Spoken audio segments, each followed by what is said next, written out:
Hello साथियों, सभी साथियों का हमारे यूट्यूब चैनल पर स्वागत है। आज की वीडियो में बात करेंगे कल कैबिनेट मीटिंग में हुए कुछ महत्वपूर्ण निर्णयों को लेकर। यहाँ पर कल कैबिनेट की मीटिंग हुई थी और उसमें कुछ महत्वपूर्ण निर्णय लिए गए हैं। उसमें से सबसे बड़ा जो निर्णय है वो जिले को लेकर था। राजस्थान में यहाँ पे पूर्ववर्ती सरकार ने जिलों की संख्या 33 से बढ़ाकर यहाँ पे 50 कर दी गई थी। अब यहाँ पर जब मीटिंग हुई थी उसमें से यहाँ पे इन जिलों को कम कर दिया गया है। अब यहाँ पर राजस्थान में मात्र 41 जिले ही रहने वाले हैं। तो यहाँ पर 9 जिलों को समाप्त कर दिया गया है। ये 9 जिले कौन से रहने वाले हैं, इसकी चर्चा अभी वीडियो में करेंगे। इसके अलावा और मुख्य बिंदु और क्या रहे थे उस मीटिंग के अंदर, उन्हीं को भी लेकर भी हम चर्चा करेंगे।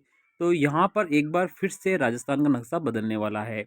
पहले राजस्थान के नक्शे में 33 जिले हुआ करते थे, फिर उन्हें बढ़ाकर पूर्ववर्ती सरकार ने यहाँ पे 50 कर दिया गया था। अब इन जिलों की संख्या को वापस कम करके अब राजस्थान में मात्र 41 जिले रहने वाले हैं। और संभागों की संख्या पहले 7 थी, उन्हें बढ़ाकर यहाँ पे 11 कर दी गई थी, लेकिन अब दोबारा से उनको घटा के यहाँ पे 3 संभाग दोबारा से खत्म कर दिए गए थे। इसमें से सीकर संभाग है, पाली संभाग है और बांसवाड़ा संभाग है। इन तीनों को यहाँ पे दोबारा से समाप्त कर दिया गया है। तो अगर हम बात करते हैं संभागों की, 9 जिले और 9 जिलों को खत्म कर दिया गया है, 3 संभागों को खत्म कर दिया गया है, 41 जिले ही अब राजस्थान में रहने वाले हैं। ये बजरलाल कैबिनेट का सबसे महत्वपूर्ण निर्णय है। कल जो हुआ था उसमें 9 जिले और 3 संभागों को यहाँ पे पूरी तरह से समाप्त कर दिया है। अब राजस्थान में 41 जिले और 7 संभाग रहने वाले हैं। कांग्रेस राज में हुए फैसले को भाजपा सरकार ने दोबारा से पलट दिया है। विधानसभा का सत्र है वो जनवरी के आखिरी सप्ताह में शुरू होने वाला है। प्रदेश की भाजपा सरकार ने नया साल शुरू होने से ठीक 4 दिन पहले ही यहाँ पर पिछली सरकार में गठित किए गए जिलों को लेकर बड़ा फैसला करते हुए 17 नए जिलों में से 9 जिलों को यहाँ पे खत्म करने का निर्णय ले लिया है। साथ ही 3 नए संभाग है उन्हें भी समाप्त करने का निर्णय यहाँ पे लिया गया है। अब राजस्थान में 7 संभाग और 41 जिले रहने वाले हैं। राजस्थान में भजलाल शर्मा की अध्यक्षता में शनिवार को कैबिनेट बैठक हुई थी। उसमें जिलों को कम करने सहित अन्य फैसले भी लिए गए थे। संसदीय कार्य मंत्री जोगराम पटेल और खाद्य एवं नागरिक आपूर्ति मंत्री सुमित गोदारा ने कहा है कि पूर्ववर्ती सरकार ने अपने कार्यकाल के आखिरी वर्ष में 17 नए जिले और 3 नए संभाग बनाने का निर्णय लिया गया था। इसके लिए राज्य शासन ने 5 अगस्त 2023 को अधिसूचना जारी करके जिलों और संभागों का सृजन किया गया था। 3 नए जिलों की घोषणा विधानसभा चुनाव से ठीक एक दिन पहले की गई थी। तो यहाँ पर ये जो जिले खत्म होने वाले हैं उनकी हम बात करते हैं। तो ये जिले खत्म होने वाले हैं, उसमें सबसे पहले है अनूपगढ़, जो श्री गंगानगर के पास में बनाया गया था। दूदू, जो जयपुर के पास में बनाया गया था। गंगापुर सिटी सवाईमाधोपुर के पास में।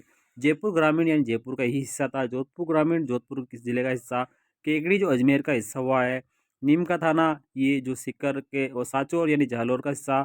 शाहपुरा यानी भीलवाड़ा का जिला। तो ये इन इन जिलों को यहाँ पे पूरी तरह से समाप्त कर दिया है। और जो 7 संभाग हैं उनकी हम बात करते हैं तो उसमें से बांसवाड़ा, पाली और सीकर, इन संभागों को यहाँ पे समाप्त कर दिया गया था। जो जिले बनाए गए थे, जो 17 जिले बनाए गए थे, उसमें से कौन कौन से जिले यथावत रहने वाले हैं, उन्हें नहीं बदला जाएगा। उसमें से पहला है फलोदी, दूसरा है बालोतरा, तीसरा कोटपुतली बेरोड, खेरतल तिजारा, ब्यावर, डीग, डीडवाना कुचामन और सलूम्बर। ये जिले यथावत रहने वाले हैं। और संभाग जो पहले वाले ही है, जयपुर, बीकानेर, कोटा, अजमेर, जोधपुर, भरतपुर और उदयपुर, ये संभाग ही यहाँ पे रहने वाले हैं। तो ये अब राजस्थान में 41 जिले हो चुके हैं।